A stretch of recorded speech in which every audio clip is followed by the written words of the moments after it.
West Virginia. Hey guys, this is Matt, and this will be my 5th installment talking about the Build Back Better bill. And in this installment, I will be talking about the lack of economic growth that will be caused by this bill, as well as the expanded and SALT deductions. Now, the first thing I'm going to talk about is the lack of economic growth. Let's go ahead and take a look at this first article. Less economic growth. The White House claims these policies will grow the economy. Yet the nonpartisan economist at the Penn-Wharton budget model calculated that if Congress follows White House policy to make most provisions permanent, then the Build Back Better bill would reduce the long-term GDP by 2.8%, reducing wages by 1.5%, and reducing work hours by 1.3%. The only thing that would expand is government debt by 25%. Big surprise, the Democrats lied and said that this bill would actually improve the economy, which is a complete lie. Everybody should have known. Anything the Democrats say a bill will do, most of the time it does the complete opposite. Now, the first thing I want to talk about is what exactly is GDP? Gross Domestic Product. GDP is the total monetary and market value of all the finished goods and services produced within a country's borders in a specific time period. As a broad measure of overall domestic product, it functions as a comprehensive scorecard of a given country's economic health. Well, that's pretty much the clinical term. Now, how I always judge it is by whatever the country's producing, how much of it is it selling and selling overseas. There's a lot of stuff that has to do with it, but that pretty much gives you a general idea of what it is. Now, during the Trump administration, our economic health, our GDP, was around 3.5 to 4%, and that's where you want it. And with this bill, the highest it's going to be, by what they're saying, is 2.8%, which is awful. Now, it's close to the 3%. I'll be honest with you, I don't think it's going to get close to that. Now, next thing I want to talk about is in this article, they're saying wage growth would go down because of this bill. And in a country where you're starting to get inflation, you don't want wage growth to go down. You want wage growth to go up so people can compensate for the inflation that's going on. But the fact is, this bill will cause it to actually go down. So not only will you be getting an unfair tax like inflation, you will also be making less money than you were the years before. That's a double whammy on your pocketbook. And then the next thing they talked about was the amount of hours people could work will go down, which is overall not a bad thing if you work certain kinds of jobs. But if you're making less money, you want to work more hours to make the money you were making before. So if you can't work that many hours due to the business you're working for isn't selling the amount of product that they were the year before, then they're not going to work you. So you're not going to have the opportunity to make that money back by working more hours. It's just another perfect example of government getting involved in people's lives and hurting them in the long run instead of helping them. And the last thing I want to talk about that was in this article was the only thing that will be increasing is government debt by 25%. So when that government debt increases, guess what happens? Inflation goes up even more than it already has. So now you're paying more in inflation on all the items you want. You want food, electricity, gasoline, so on and so forth.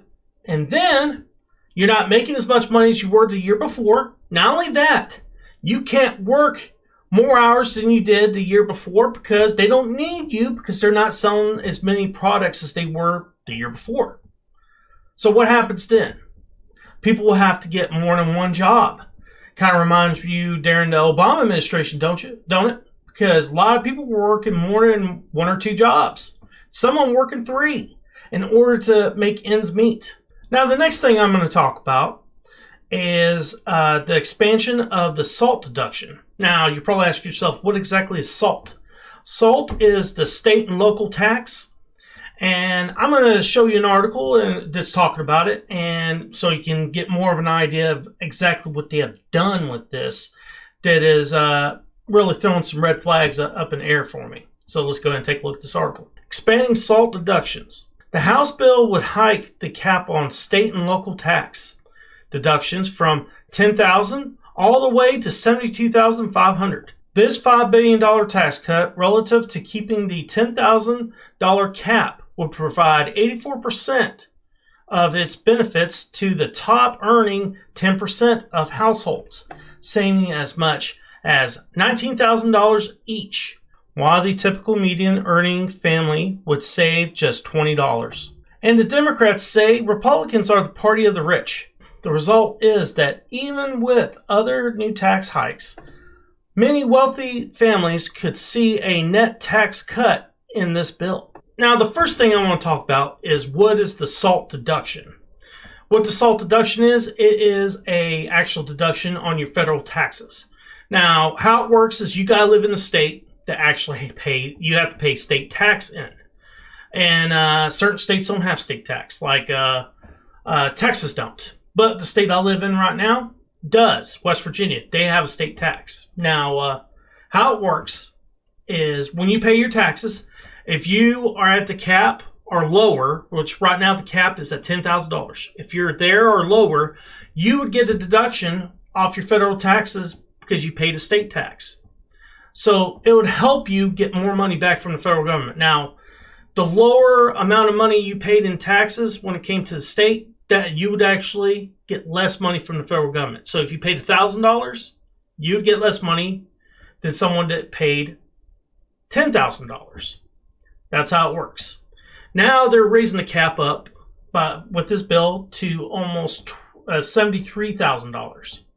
So that means it's going to affect more people.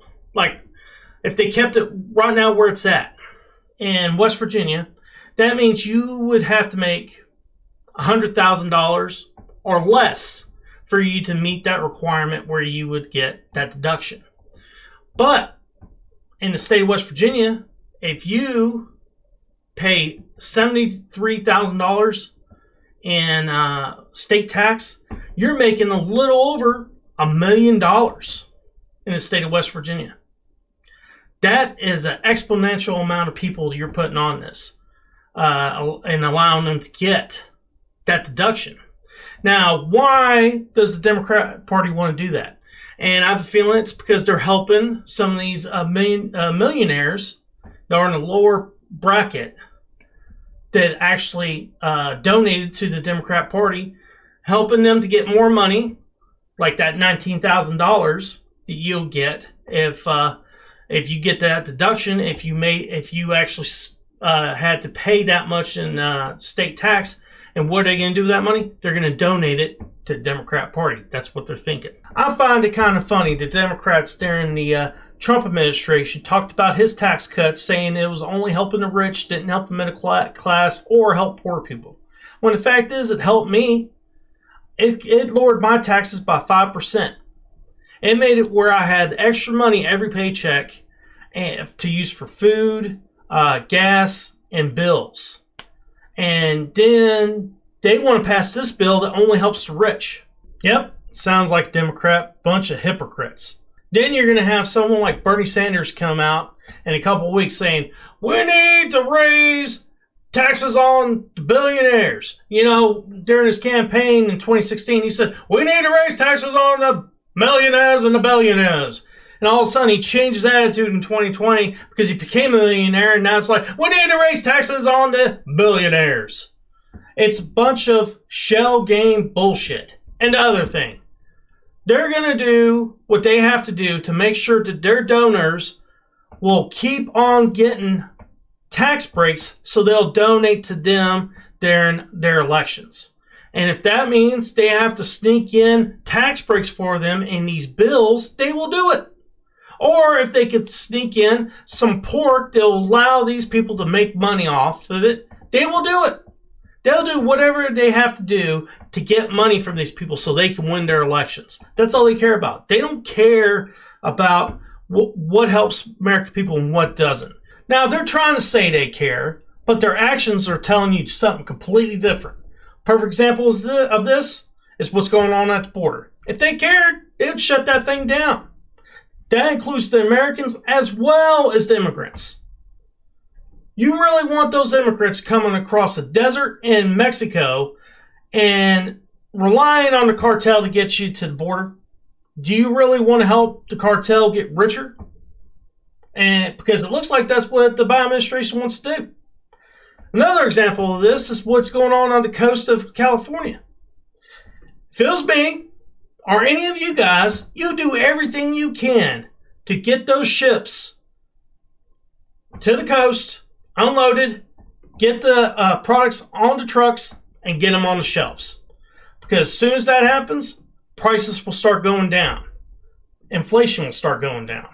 Because the inflation that's going on in this country, it's three-layered.